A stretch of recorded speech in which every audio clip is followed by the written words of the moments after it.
뇌 박사의 재밌는 뇌 이야기. 오늘은 자유의지는 환상인가? 라는 주제를 살펴봅시다.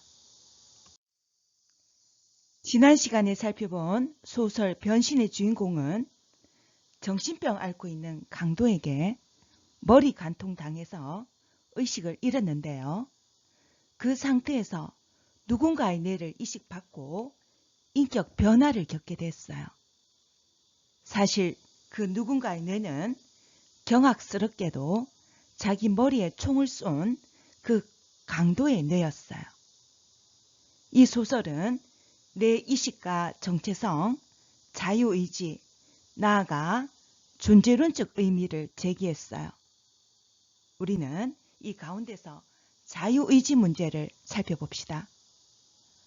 우리 인간은 자유의지에 따라 살아가나요? 아니면 뇌 명령에 따라 행동할 수밖에 없는 존재인가요? 자유의지 논란은 수천 년 넘게 진행형이에요. 가톨릭은 자유의지가 있다는 입장이고 개신교와 무신론은 없다는 입장이에요. 어쩌면 결판나지 못할 싸움이에요. 한데 뇌과학이 이 해묵은 논쟁에 끼어들었어요. 1980년 실험에 따르면 뇌가 결정을 내리는 게 먼저고 그 결정에 대해 의식하는 건 그 다음이에요. 예를 들어 팔을 들겠다, 이 결정이 먼저고 이 결정 의식하는 건 나중이에요. 머리에 뇌파 검사기를 부착하고 마음이 내킬 때 손가락 들어 올리라 했어요. 피험자는 타이머를 지켜보다가 손가락을 움직이려는 의도가 느껴질 때 순간을 기록했죠. 실험 결과 실제 손가락 들기 0.25초 전에 의도를 인식했어요. 근데 뇌파 변화는 충동을 느끼기 1초 전에 이미 시작됐어요.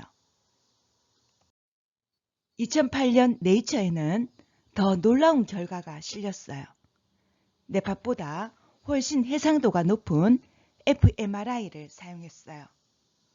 오른손가락으로 버튼을 누를지 왼손가락으로 버튼 누를지 언제 누를지 피험자 뜻대로 하게 했어요. 결과 의도를 느낀 순간은 행동하기 1초 전이었는데 뇌가 결정한 건 최대 10초 전까지 거슬러 올라갔어요. 2011년에는 이런 식의 뇌 영상만 보고도 피험자가 뭘 선택할지 80% 정확도로 맞췄다는 연구 결과도 발표됐어요.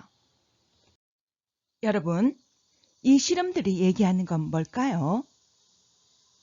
피험자는 자기가 자유의지로 선택했다 하지만 실제로는 자유의지라는 건 뇌가 선택한 걸 거슬러 올라가 인정하는 것일 뿐이라는 거죠. 자유의지 문제는 범죄 윤리학과 관계가 있어요.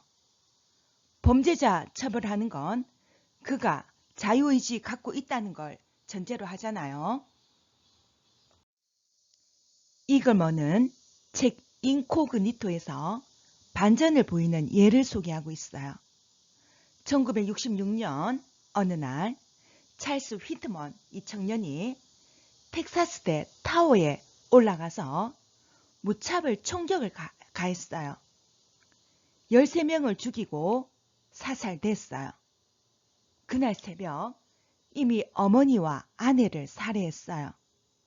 총격 전날 그는 이런 글을 남겼어요. 요즘 나는 내가 누군지 모르겠다. 이성적이고 똑똑한 사람이라 생각했는데 최근엔 터무니없는 이상한 생각들에 사로잡혀 있다. 모범생의 은행원이었던 그가 왜 이런 끔찍한 짓을 벌였을까요? 그는 자기 뇌에 이상이 생긴 것 같으니 사후 검사를 해보라 썼어요. 그의 뇌에서 5cm 크기 종양이 발견됐어요. 두려움과 공격성을 조절하는 편도체를 누르고 있었어요. 여러분, 만일 휘트먼이 미리 뇌검사를 받았다면 이런 비극은 일어나지 않았을까요? 이글먼은 이렇게 말해요. 뇌에 있는 화학물질 균형이 약간만 흐트러져도 행동에 큰 변화가 일어난다. 환자는 자기 뇌와 별개로 행동할 수 없다. 여러분, 흉악범이 휘트먼처럼 뇌에 커다란 혹이 있어서 편도체를 압박한 걸로 확인됐다면 우린 정상 참작하지 않을 수 없을 거예요. They also found the self-regarding writings of Charles Whitman. I wonder if I will ever taste the sweet honey of success for myself and my loved ones.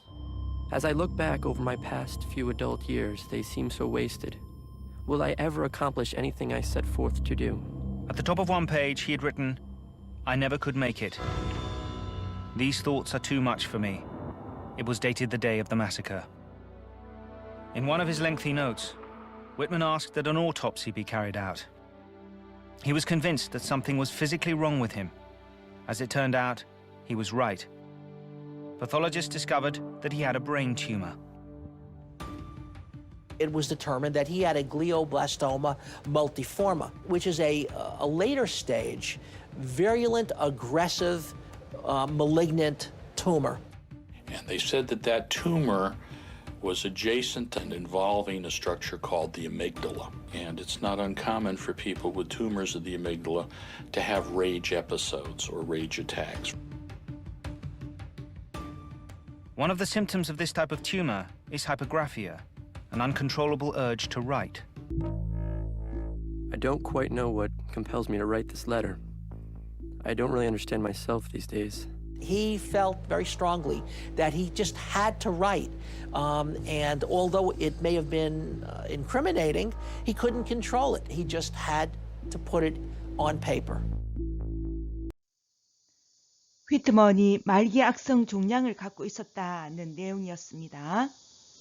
정신의학자와 법의학 전문가 말도 들어보았는데요.